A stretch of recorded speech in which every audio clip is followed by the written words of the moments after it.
Damash, you've got the first three only, and then we'll go to Jonathan. Good afternoon, Jurgen. I just want to reflect on Sunday, just very briefly, first of all. I know victories bring momentum, but has Alisson's goal brought a different kind of momentum, a different kind of feeling for those final two games?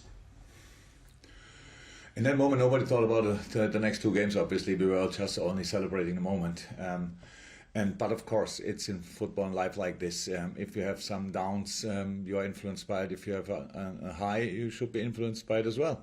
So that was obviously a high for us, and it mustn't make the job easier at Turf Moor.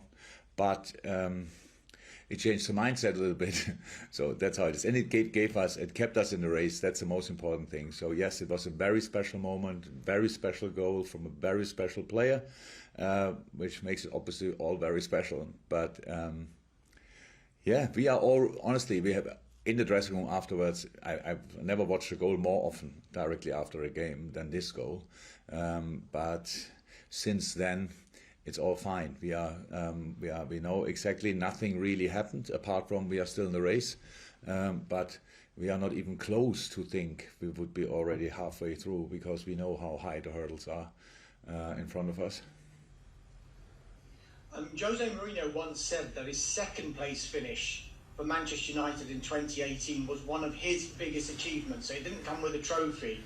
I'm just wondering, would you feel the same way if Liverpool got top four, given everything that's happened, not only for every club, but for your club in particular this season? Yeah, I mean, I don't want to compare with other things, so it's even still nicer, and it's very complicated and difficult as well to win whatever, because you have to be consistent, and even as a season you're winning whatever, it's never without any setbacks or any problems during a season. So I don't want to compare it, but it would be massive. That's true, absolutely massive, and much better than we would have thought maybe a few weeks ago when it was out of sight for us that we can come that close.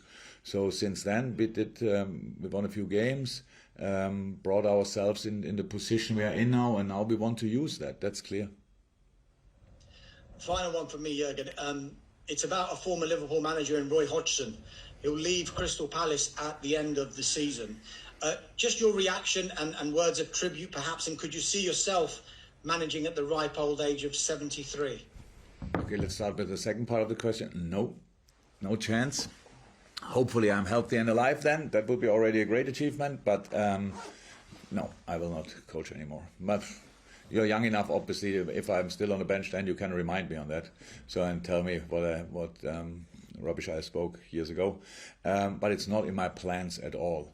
Roy Hodgson, one of the very, very greats of our business, years and years ago, when really early, I've said it a couple of times, my former manager Wolfgang Frank, who introduced in Germany like the ball-orientated defending, and he showed us a lot of videos of Arrigo Sacchi, but as well from Roy Hodgson from his time in Switzerland. So all these kind of things. So he was obviously part of the inventive team of this kind of style. And so I knew him long before I met him.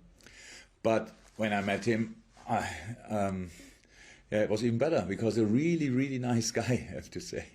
And obviously high energetic, that he obviously thinks he has to do this stressful job in this kind of slightly advanced age. But he did a great job again. So staying in the Premier League is for all teams who are not fighting around the European spots a massive achievement. And he did that again and again with Crystal Palace.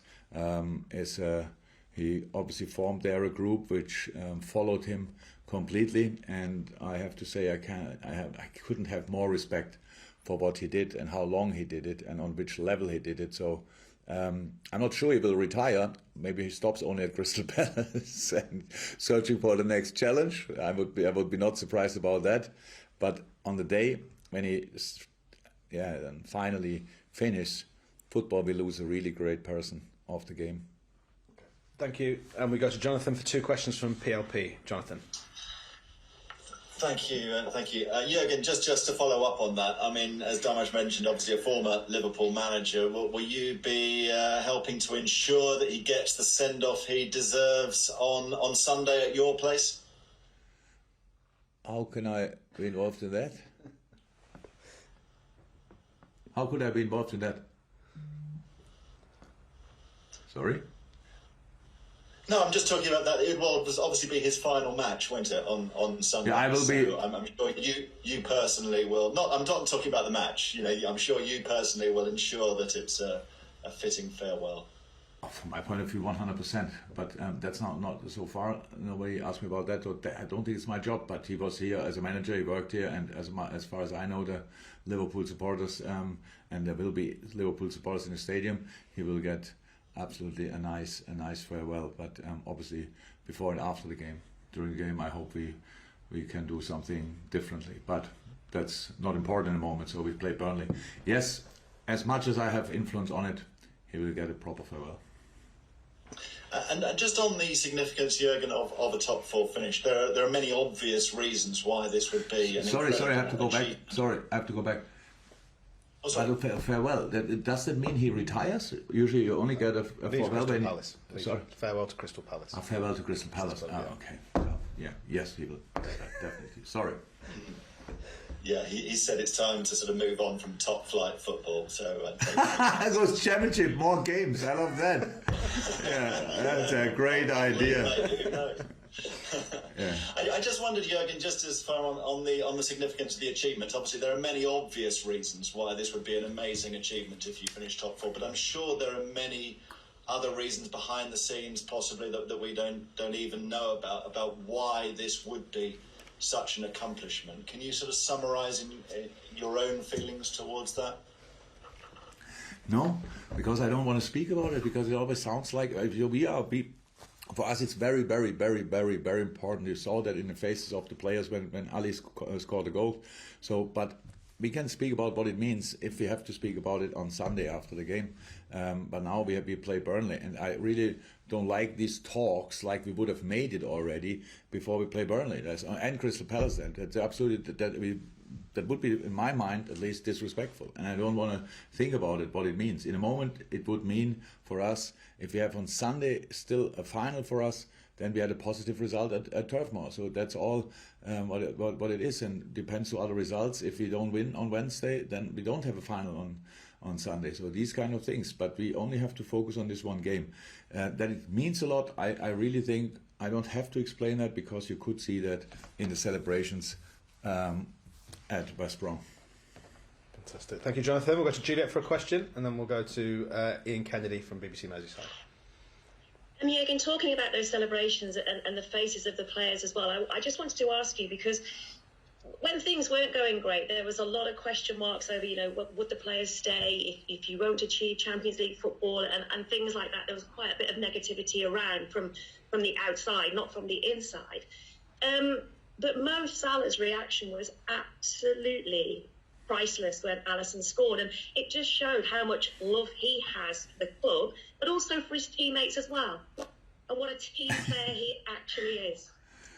Yo, I'm not sure why that's a question, because it sounds like you are surprised. I'm not. So a week before, when he scored the fourth goal at United and closed that game, I saw nobody was as fast as him, so nobody could be as close as we were together around the West Brom goal. But I could see in his face his determination as well. So look, for me it's difficult to answer this kind of question, because I don't feel these things. You see, we are together every day, and I know how much more is committed to this team and this club. So I don't need a goal celebration to realize, oh, look, now everybody can see it. For me, it's a completely logical thing that we celebrate goals like this, because he is working his socks off since he is here, and is in a really good moment, which is absolutely helpful for us, and hopefully it stays for the last two games like that. That would be even more helpful, and that's it. So I was never in doubt about his love for his teammates or the club, not for 1 second. Thank you, Juliet. We'll go to Ian Kennedy, BBC Merseyside, then we're going to finish the open section with Carl Markham from Press Association. Hi, Jurgen.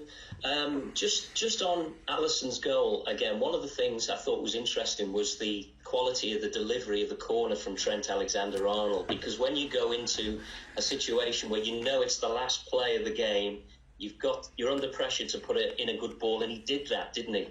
Which made the goal possible. This was a world-class corner, not the first, hopefully not the last of Trent. Nate Phillips could have scored if he would have left his eyes open. Probably if Ali missed the ball, I think Sadio was still in a quite interesting position.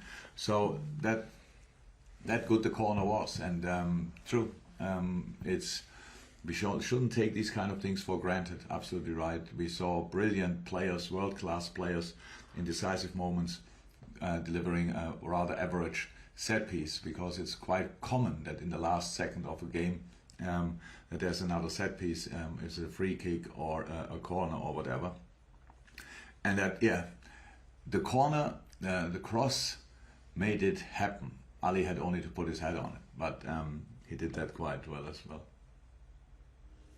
How pleased are you with Trent's form at the moment? Because the game before, I think he was the man of the match at Old Trafford against Manchester United. So obviously ending the season on a really good note from his point of view.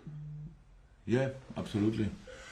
But he played a good season. He had the problem that he played, I think, with around about 20 odd different centre-half pairings, which is just tricky. He's still a young player, has to organize. Had a much bigger part in organizing the last line than he had previously. So, means from a young world-class talent to a defensive organizer is a step, but he did that as well. So yes, he's as well in a good moment, and long may it continue for us. Very important. Without Trent's shape, not only his, but we would be in a different place, definitely. Fantastic. And final questions in the open before we go to the embargo section. Carl Markham. Hey again. In a strange way, has the injury problems helped with the momentum and rhythm, because you've been limited with the amount of this sort of choices you've had to make, and so bringing out the same side. I mean, getting rhythm. Thiago for one is benefiting, and I know Matt will mute me, so go sneaking as well. If you've got any of those players back in the team news-wise as well. No. Not at all. Not a little bit. The problem is what we had. It happened with injuries. Obviously, started pretty early. That always puts everybody else under pressure. Some other players were injured in a specific. Like we started the season, like Ox, for example. Then Shaq got some problems and these kind of things, so they came all back step by step. But then you usually have a stable formation where you can throw them in. We never had that. We always had to sort first and foremost the real problems, and it means we had to keep some players more often on the pitch than we would have done in other seasons. The kids, the young boys, were not ready in the beginning to replace the centre halves. We had to work a lot with them. You cannot just throw them in. It's with young players especially. It's not fair. Just throw them in the hot water, and then you just realize that they are not ready to swim. So that makes no sense. And that's why it was all a massive challenge for all of us, but it didn't help the rhythm or whatever.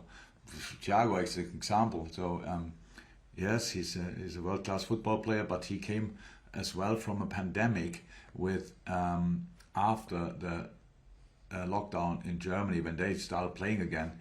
He had to play Bundesliga games and the Champions League final. Came then here to a new club with a little break only. Arrived here, got injured, and had to restart again with a team who was not settled. So that's massive. That's nearly impossible. What he did in these moments is absolutely incredible. Now things look like more settled. That's clear in a moment, with some results going in our direction, which helps as well, gives confidence to everybody. Now it looks different and better, but it's just we are not even halfway there. Thiago is not halfway there. The team is not halfway there. We have just to keep going and improving. And I've not been muted, so any of those players coming back, the ones that are injured?